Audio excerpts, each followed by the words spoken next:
Hello and welcome to study wide education. स्वागत है आपका स्टडी वाइड एजुकेशन में। बच्चों एक नए वीडियो के साथ सेशन की शुरुआत करते हैं। आज हम 1000 इम्पॉर्टेंट एमसीक्यू का पार्ट 18 करेंगे। जो भी बच्चे स्टार्टिंग से 17 पार्ट्स नहीं देखे हैं वो प्लेलिस्ट में जाकर उन सभी 17 पार्ट्स को देख सकते हैं। तो आइए शुरू करते हैं। आज का पहला क्वेश्चन है question number first. Pitt's India act के अंतर्गत निम्न में से किसे स्थापित किया गया? ऑप्शन देखते हैं। ऑप्शन ए है निदेशकों की अदालत, ऑप्शन बी है नियंत्रण बोर्ड, ऑप्शन सी है राजस्व बोर्ड, ऑप्शन डी है अस्थाई परिषद। एक्सप्लेनेशन सुनते हैं। पिट्स इंडिया एक्ट 1784 द्वारा इंग्लैंड में सरकार के अधीन एक नियंत्रण बोर्ड की स्थापना की गई, जिसका कार्य डायरेक्टर्स की नीतियों को नियंत्रित करना था। इस नियंत्रक बोर्ड में 6 सदस्य होते थे, जिसमें 2 सदस्य ब्रिटिश मंत्रिमंडल के एवं शेष प्रिवी काउंसिल के थे। तो इसका जो करेक्ट ऑप्शन है बी है नियंत्रण बोर्ड। नेक्स्ट है question number second. Question number second क्या है? कलकत्ता में उच्चतम न्यायालय की स्थापना किसके द्वारा की गई थी? ऑप्शन देखते हैं। ऑप्शन ए है 1773 का विनियामक अधिनियम, ऑप्शन नंबर बी है 1784 का पिट्स इंडिया अधिनियम, ऑप्शन सी है 1793 का चार्टर अधिनियम, ऑप्शन डी है 1813 का चार्टर अधिनियम। एक्सप्लेनेशन सुनते हैं। कलकत्ता में उच्चतम न्यायालय की स्थापना 1773 के विनियामक अधिनियम, जिसे हम बोलते हैं रेगुलेटिंग एक्ट, के द्वारा की गई थी। इस न्यायालय में प्रधान न्यायाधीश के अलावा 3 अन्य न्यायाधीश थे। सर एलिजा इम्पे को मुख्य न्यायाधीश तथा चैम्बर्स, लेमेस्टर एवं हाइड को न्यायाधीश बनाया गया था। तो जो करेक्ट ऑप्शन है ऑप्शन ए है 1773 का विनियामक अधिनियम या रेगुलेटिंग एक्ट बोलते हैं। विनियामक अधिनियम को इंग्लिश में बोलते हैं रेगुलेटिंग एक्ट। नेक्स्ट है क्वेश्चन नंबर थर्ड। किस चार्टर एक्ट के चीन के साथ ईस्ट इंडिया कंपनी का व्यापार एकाधिकार समाप्त हुआ? ऑप्शन देखते हैं। चार्टर एक्ट 1793, ऑप्शन बी है चार्टर एक्ट 1813, ऑप्शन सी है चार्टर एक्ट 1833, ऑप्शन डी है चार्टर एक्ट 1853। एक्सप्लेनेशन सुनते हैं। 1833 ईस्वी के चार्टर एक्ट से चीन के साथ ईस्ट इंडिया कंपनी का व्यापारिक एकाधिकार समाप्त हुआ।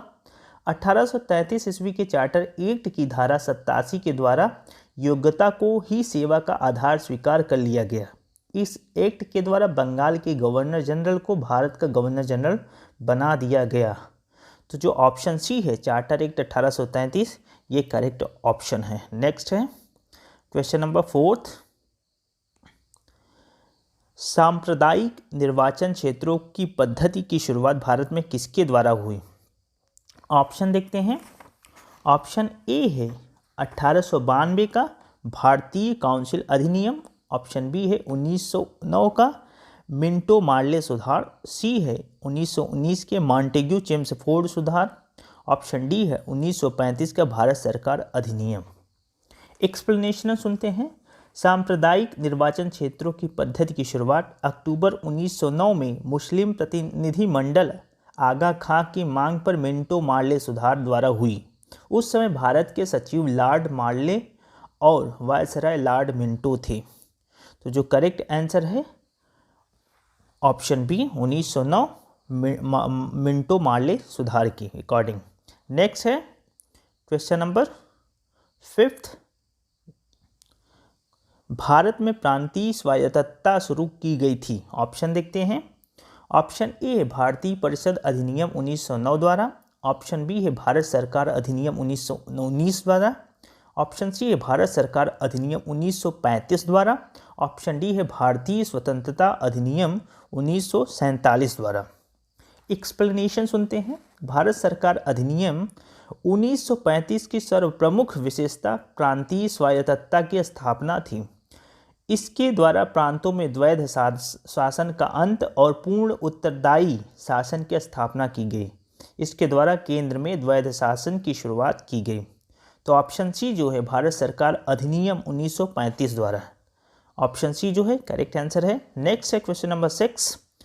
1919 के अधिनियम में द्विशासन धारणा को जिस व्यक्ति ने पारित कराया वे थे। ऑप्शन देखते हैं। ऑप्शन ए है मॉन्टेग्यू, ऑप्शन बी है तेज बहादुर सप्रू, ऑप्शन सी है लाइनेल कर्टिस, ऑप्शन डी है जेम्स फोर्ड। एक्सप्लेनेशन सुनते हैं। 1919 अधिनियम में द्विशासन धारणा तत्कालीन भारत सचिव लॉर्ड मॉन्टेग्यू की देन थी। तत्कालीन वायसराय लॉर्ड चेम्सफोर्ड के कारण 1919 के अधिनियम को मॉन्टेग्यू चेम्सफोर्ड सुधार भी कहा जाता है। इसी अधिनियम के द्वारा राज्यों में द्वैध शासन की स्थापना की गई। राज्यों में यह द्वैध शासन की स्थापना अप्रैल 1921 से अप्रैल 1937 तक लागू रही। तो ऑप्शन ए जो है मॉन्टेग्यू सही है। आगे चलते हैं। क्वेश्चन नंबर 7, द्वैध शासन किस गवर्नमेंट ऑफ इंडिया एक्ट द्वारा लागू किया गया था? ऑप्शन देखते हैं। ऑप्शन ए है 1909 के, ऑप्शन बी है 1919 के, ऑप्शन सी 1935 के, ऑप्शन डी है इनमें से कोई नहीं। तो अभी मैंने एक्सप्लेनेशन में बताया था ये लागू किया था 1919 के गवर्नमेंट ऑफ इंडिया एक्ट के द्वारा। तो ऑप्शन बी जो है करेक्ट आंसर है। नेक्स्ट है क्वेश्चन नंबर 8, 1921 नरेंद्र मंडल या चेंबर ऑफ प्रिंसेस किसके द्वारा आरंभ किया गया? ऑप्शन देखते हैं। ऑप्शन ए है लॉर्ड कर्जन, ऑप्शन बी है लॉर्ड वेलेस्ली, ऑप्शन सी है Duke of cannot, option D है ड्यूक ऑफ वेलिंगटन। तो एक्सप्लेनेशन जानते हैं। 1921 नरेंद्र मंडल या chamber of princess Duke of cannot द्वारा आरंभ किया गया था। मॉन्टेग्यू चेम्सफोर्ड सुधारों में इसका निश्चित सुझाव नरेंद्र मंडल, जिसे हम चैम्बर ऑफ प्रिंसेस बोल के रूप में किया गया, और फरवरी 1921 में इसका विधिवत उद्घाटन किया गया। इस नरेंद्र मंडल में प्रतिनिधित्व के लिए रियासतों को 3 श्रेणियों में बांटा गया था। जो करेक्ट आंसर है option C Duke of Connaught. Next है क्वेश्चन नंबर 9, राउलेट एक्ट 1919 किसके काल में लागू किया गया था? ऑप्शन देखते हैं। ऑप्शन ए है लॉर्ड चेम्सफोर्ड, ऑप्शन बी है लॉर्ड विलियम, ऑप्शन सी है लॉर्ड मिंटो, ऑप्शन डी है लॉर्ड बेंटिक। एक्सप्लेनेशन जानते हैं। राउलेट एक्ट 1919 ईस्वी में लॉर्ड चेम्सफोर्ड के काल में लागू किया गया था।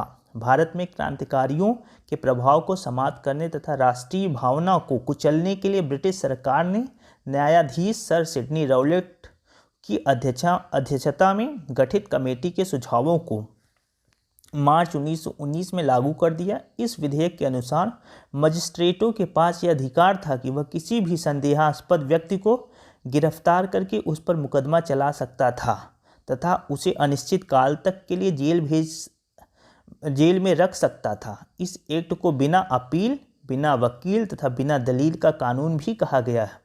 इसे काला अधिनियम, ब्लैक एक्ट एवं आतंकवाद अपराध अधिनियम के नाम से भी जाना जाता है। तो राउलेट एक्ट 1919 किसके काल में लागू किया गया था? तो ऑप्शन ए जो है लॉर्ड चेम्सफोर्ड करेक्ट आंसर है। नेक्स्ट है question number 10, government of India Act 1935 किस पर आधारित था? ऑप्शन देखते हैं। ऑप्शन ए है साइमन कमीशन, ऑप्शन बी है Lord Curzon Commission, option C है डिमिट्रो थीसिस, ऑप्शन डी है लॉर्ड क्लाइव की रिपोर्ट। तो गवर्नमेंट ऑफ इंडिया एक्ट 1935 प्रश्नगत विकल्पों में से साइमन कमीशन की रिपोर्टों पर आधारित था। तो ऑप्शन जो है ए जो है करेक्ट आंसर है। नेक्स्ट है क्वेश्चन नंबर 11, भारत के लिए संविधान बनाने वाली संविधान सभा किस वर्ष स्थापित की गई थी? ऑप्शन देखते हैं। ऑप्शन ए है 1947, ऑप्शन बी है 1948, ऑप्शन सी है 1946, ऑप्शन डी है 1949। तो कैबिनेट मिशन योजना के तहत संविधान सभा के गठन के लिए भारत में जुलाई 1946 में चुनाव हुए थे तथा 9 दिसंबर 1946 को संविधान सभा की पहली बैठक दिल्ली में हुई थी। तो ऑप्शन सी जो है वो करेक्ट आंसर है। नेक्स्ट है क्वेश्चन नंबर 12, पंजाब में कृषि आंदोलन आयोजित करने के लिए लाला लाजपत राय को किस वर्ष निर्वासित करके मांडले जेल भेजा गया? ऑप्शन देखते हैं। ऑप्शन ए है 1905, ऑप्शन बी है 1907, ऑप्शन सी है 1909, ऑप्शन डी है 1911। पंजाब में कृषि आंदोलन आयोजित करने के लिए लाला लाजपत राय को वर्ष 1907 में निर्वासित कर मांडले भेजा गया था। ऑप्शन बी जो है करेक्ट आंसर है 1907। नेक्स्ट है क्वेश्चन नंबर 13, दादा भाई नौरोजी के अनुसार स्वराज का अर्थ था? ऑप्शन देखते हैं। ऑप्शन ए है पूर्ण स्वतंत्रता, ऑप्शन बी है स्वशासन, ऑप्शन सी है आर्थिक स्वतंत्रता, ऑप्शन डी है राजनीतिक स्वतंत्रता। तो वर्ष 1906 के कलकत्ता अधिवेशन में दादा भाई नौरोजी ने घोषणा की थी कि भारतीय राष्ट्रीय कांग्रेस का लक्ष्य स्वराज्य प्राप्त करना है। दादा भाई नौरोजी के अनुसार स्वराज का अर्थ है स्वशासन। तो ऑप्शन बी जो है वो करेक्ट है। क्या था स्वराज का अर्थ? स्वशासन। नेक्स्ट है क्वेश्चन नंबर 14। गांधी जी के विदेशी वस्तुओं के बहिष्कार के आंदोलन का लक्ष्य था। ऑप्शन देखते हैं। ऑप्शन ए था पूर्ण स्वतंत्रता, ऑप्शन बी ब्रिटिश विरोधी भावना पैदा करना, ऑप्शन सी कल्याण राज्य का प्रोत्साहन, ऑप्शन डी कुटीर उद्योगों का प्रोत्साहन। तो एक्सप्लेनेशन है स्वदेशी उद्योगों को प्रोत्साहन देने के उद्देश्य से विदेशी वस्तुओं के बहिष्कार का आंदोलन चलाया गया था। इसका मुख्य उद्देश्य था कुटीर उद्योगों को प्रोत्साहन करना। तो ऑप्शन डी जो है वो करेक्ट आंसर है। नेक्स्ट है क्वेश्चन नंबर 15। भारत को अधिकार क्षेत्र का दर्जा जिसे हम बोलते हैं डोमिनियन स्टेट्स किस तारीख को मिला? ऑप्शन देखते हैं। ऑप्शन ए है 15 जनवरी 1947, ऑप्शन बी है 15 अगस्त 1947, ऑप्शन सी है 15 अगस्त 1950, ऑप्शन डी है 15 अक्टूबर 1947। तो माउंटबेटन योजना के आधार पर ही 4 जुलाई 1947 को ब्रिटिश संसद में भारतीय स्वतंत्रता विधेयक पेश किया गया तथा 18 जुलाई 1947 को इसे स्वीकृति मिल गई। इसके अनुसार देश को 15 अगस्त 1947 को 2 डोमिनियनों भारत और पाकिस्तान में बांट दिया जाएगा। इस प्रकार भारत को इसी तिथि को डोमिनियन स्टेट्स का दर्जा प्राप्त हो गया। तो करेक्ट आंसर जो है ऑप्शन बी 15 अगस्त 1947। नेक्स्ट है क्वेश्चन नंबर 16। गांधी जी सच्चे समर्थक थे। ऑप्शन देखते हैं बड़े उद्योग के, ऑप्शन बी है कुटीर उद्योगों के, ऑप्शन सी है बड़े और छोटे दोनों उद्योगों के, ऑप्शन डी है इनमें से कोई नहीं। तो गांधी जी जो थे कुटीर उद्योगों के सच्चे समर्थक थे। गांधी जी कुटीर उद्योगों के माध्यम से ही अधिक से अधिक लोगों को स्वावलंबी बनाना चाहते थे। तो ऑप्शन बी जो है करेक्ट आंसर है, कुटीर उद्योगों के समर्थक थे। नेक्स्ट है क्वेश्चन नंबर 17। किसकी विफलता के बाद स्वराज पार्टी बनाई गई थी? ऑप्शन ए देखते हैं। ऑप्शन ए है असहयोग आंदोलन, ऑप्शन बी है सविनय अवज्ञा आंदोलन, ऑप्शन सी है भारत छोड़ो आंदोलन, ऑप्शन डी है चंपारण सत्याग्रह।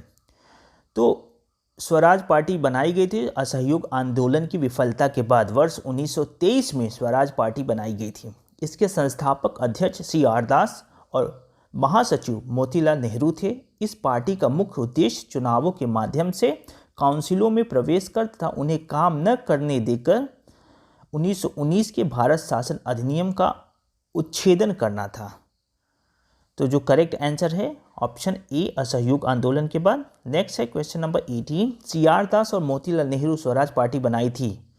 ऑप्शन देखते हैं। ऑप्शन ए है स्वदेशी आंदोलन के बाद, ऑप्शन बी है असहयोग आंदोलन के बाद, ऑप्शन सी है सविनय अवज्ञा आंदोलन के बाद, ऑप्शन डी भारत छोड़ो आंदोलन के बाद। अभी मैंने बताया तो ऑप्शन बी जो है असहयोग आंदोलन के बाद करेक्ट आंसर है। नेक्स्ट है क्वेश्चन नंबर 19। 1927 में ब्रुसेल्स में दलित राष्ट्रवादियों की कांग्रेस में राष्ट्रीय कांग्रेस की ओर से किसने भाग लिया था? ऑप्शन देखते हैं। ऑप्शन ए है जवाहरलाल नेहरू, ऑप्शन बी है महात्मा गांधी, ऑप्शन सी है डॉक्टर अंसारी, ऑप्शन डी है मोतीलाल नेहरू। तो वह वर्ष 1927 में ब्रुसेल्स में दलित राष्ट्रवादियों की कांग्रेस में राष्ट्रीय कांग्रेस की ओर से जवाहरलाल नेहरू ने भाग लिया था। तो ऑप्शन ई जो है वो करेक्ट आंसर है। नेक्स्ट है क्वेश्चन नंबर 20। कांग्रेस की पहली महिला अध्यक्ष कौन थी? ऑप्शन देखते हैं। ऑप्शन ए है Shrimati Annie Besant, option B है श्रीमती सरोजनी नायडू, ऑप्शन सी है श्रीमती नेला सेन गुप्ता, ऑप्शन डी है अरुणा आसफ अली।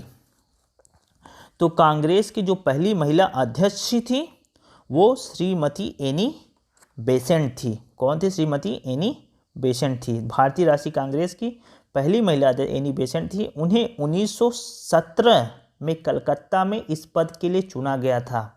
तो 1917 में कलकत्ता अधिवेशन में इनको चुना गया था, याद रखना है आपको। नेक्स्ट है क्वेश्चन नंबर 21। भारतीय राष्ट्रीय कांग्रेस की पहली अधिवेशन में कितने प्रतिनिधियों ने भाग लिया था? ऑप्शन देखते हैं, ऑप्शन ए है 75, ऑप्शन बी है 76, ऑप्शन सी है 71, ऑप्शन डी है 72। तो भारतीय राष्ट्रीय कांग्रेस का पहला अधिवेशन 28 दिसंबर 1885 को बम्बई के ग्वालियर टैंक स्थित गोकुलदास तेजपाल संस्कृत कॉलेज में हुआ था, जिसकी अध्यक्षता व्योमेश चंद्र बनर्जी ने की थी। इसमें कुल 72 प्रतिनिधियों ने भाग लिया था। कितने? 72 प्रतिनिधियों ने भाग लिया था, जिसमें बम्बई प्रेसिडेंसी से 38, मद्रास से 21, बंगाल से 3, उत्तर प्रदेश और अवध से 7 तथा पंजाब से 3 प्रतिनिधि भाग शामिल थे। तो करेक्ट आंसर जो है डी है 72। नेक्स्ट है क्वेश्चन नंबर 22। जब स्वतंत्रता की माउंटबेटन योजना स्वीकार की गई, उस समय भारतीय राष्ट्रीय कांग्रेस का अध्यक्ष कौन था? बहुत ही इंपॉर्टेंट क्वेश्चन है।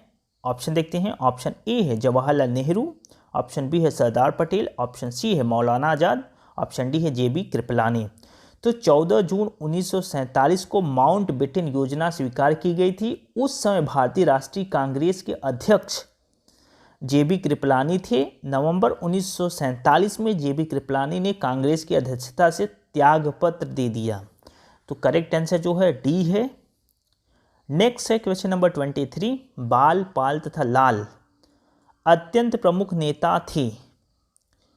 ऑप्शन देखते हैं। स्वराज पार्टी के, ऑप्शन है बी है मिलिटेंट नेशनल पार्टी के, ऑप्शन सी है गदर पार्टी के, ऑप्शन डी है कांग्रेस पार्टी के। तो जो बाल, पाल तथा लाल थे, बाल से बाल गंगाधर तिलक, पाल से बिपिन चंद्र पाल तथा लाल से लाला लाजपत राय कांग्रेस पार्टी के गरम दल के प्रमुख नेता थे।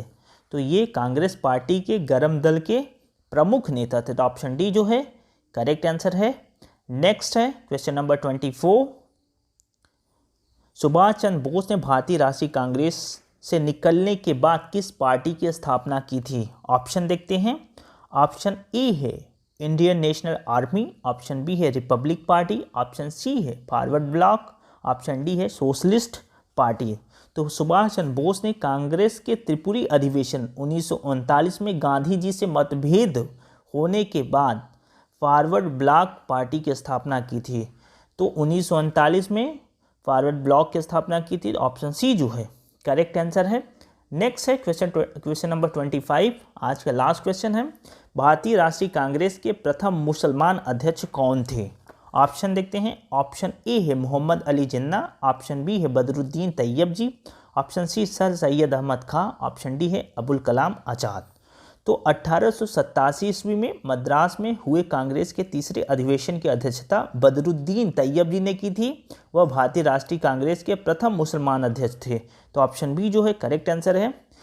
1887 में तीसरे हैं ये बदरुद्दीन तैयब जी, तीसरे नंबर के कांग्रेस के अध्यक्ष है। ये भी आपको याद रखना है। तो आज का ये आखिरी क्वेश्चन था। तो आपको क्लास कैसी लगी कमेंट सेक्शन में अपनी राय जरूर दीजिए। अगर आपको क्लास अच्छी लगी तो लाइक बटन प्रेस करके हमारा मोटिवेशन बढ़ाएं, ताकि हम ऐसी ही वीडियो आपके लिए बनाते रहें। और बच्चों चैनल को सब्सक्राइब कीजिए, बेल आइकन को प्रेस कीजिए और वीडियो को अपने दोस्तों के साथ भी शेयर कीजिए।